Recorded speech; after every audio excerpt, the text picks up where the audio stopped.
Right. Yeah, quick video looking at this phenomenon type of thing of ghost hunters. Right. You get these type of TV programs and what have you about ghost hunters, where these dirty tea, right, are trying to convince people that such a thing as ghosts exist and all this, right? And obviously there are fake as these are lying tea, like pretending that there's ghosts and tables moving and things dropping on the floor and all this, just the most obvious.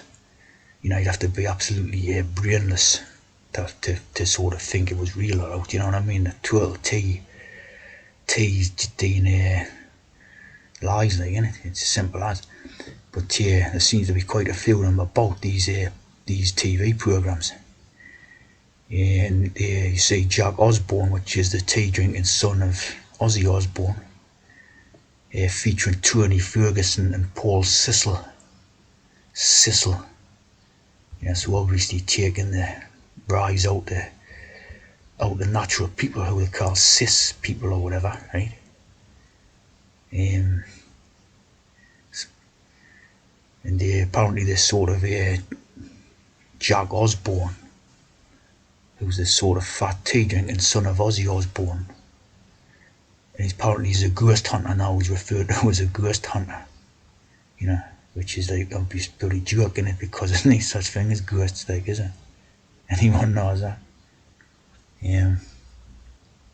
But it's a way for them to give a little job to some useless character. See, like this Jack Osborne, who's obviously, can't sing, is too fat to be like an actor. Kind of denote in that little game and that. See, so they give him a little job doing this.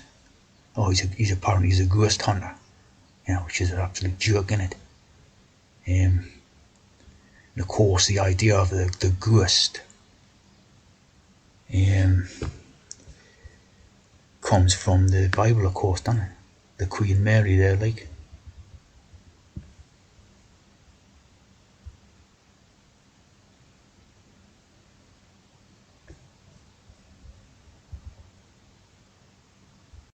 So obviously the Bible is the origin of the Holy Ghost, see? The Holy Ghost idea. Yeah.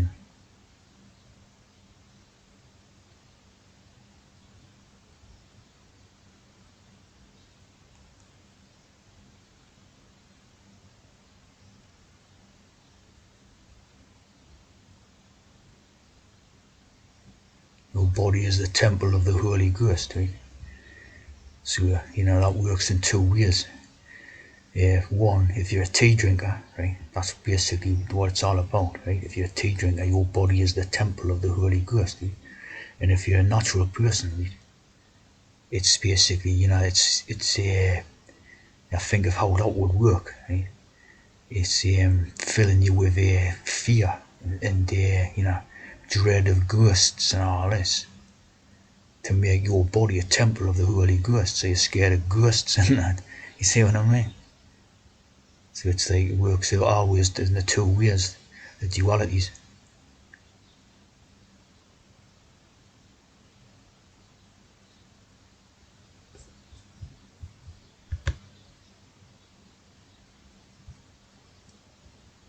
And of course, they had all the stuff when you was a kid, a child, and that. They had all the cartoons like Scooby Doo and all that, right?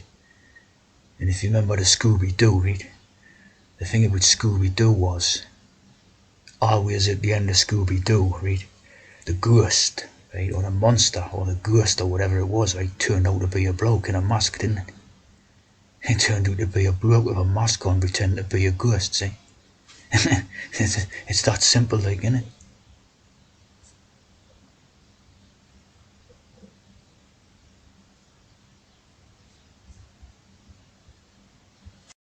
And apparently, right, that's a meme called Scooby Doo Mask Reveal, right?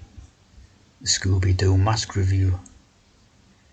So there's always the same thing at the end of every episode, wasn't it? Revealing the ghost. Quite a few memes about it.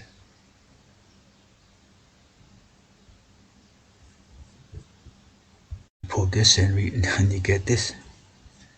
Yeah, Royal Arch Masonic face mask. It's a great Masonic mask to protect brothers. Micro-knit polyester.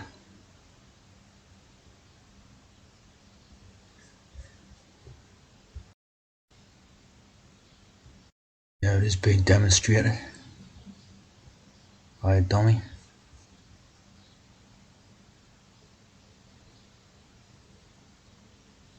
Masonic mask.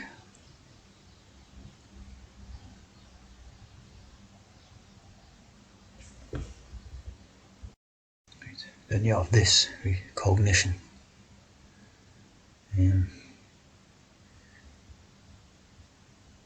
Cognition.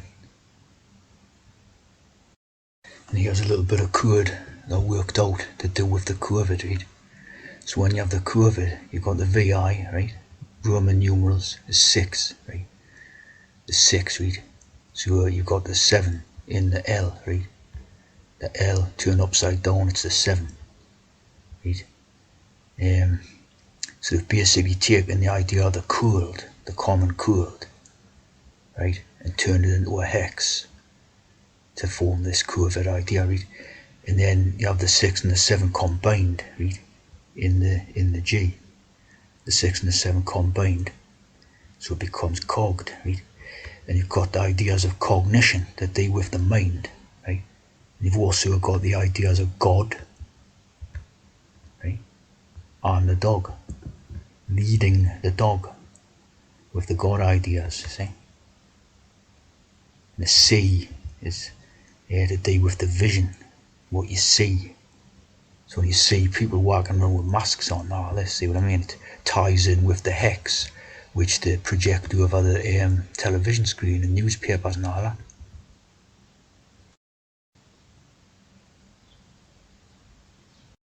There's also incognito, having one's true identity concealed. An assumed or false identity, ideal for tea drinking.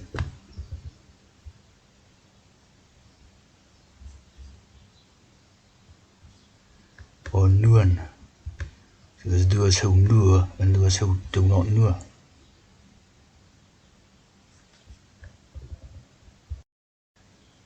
A cog is also a wheel, which transfers motion. So it's a wheel, right? A cog. And like a cog in a machine, or something like that.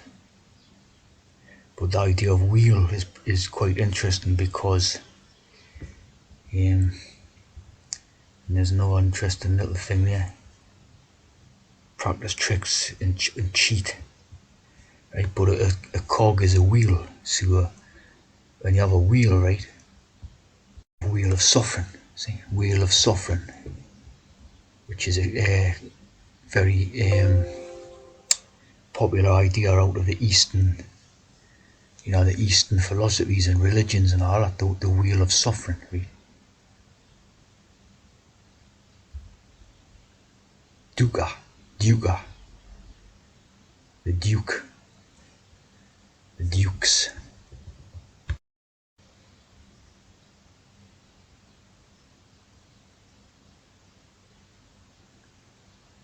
Bound to the spurred wheel.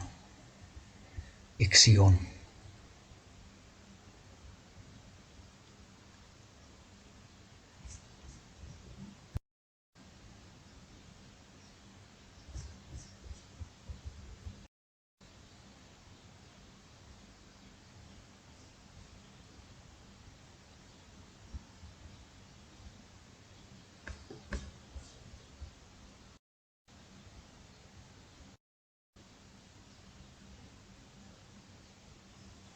And if you look at this image, it looks like 6 spokes, doesn't it? Because you've got 4 limbs, 2 these, that's 6, and the head for 7. So it's the 6 and the 7 type of thing again. Put on the wheel of suffering, see, with the angels around.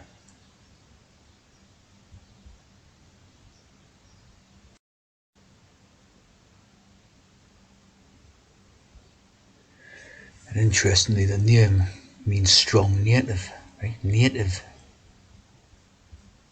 So, referring to natural, basically.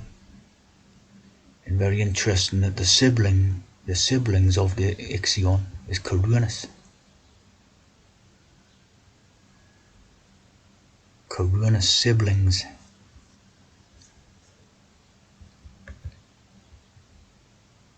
And you had a hex here, a media hex with Amanda Knox, right?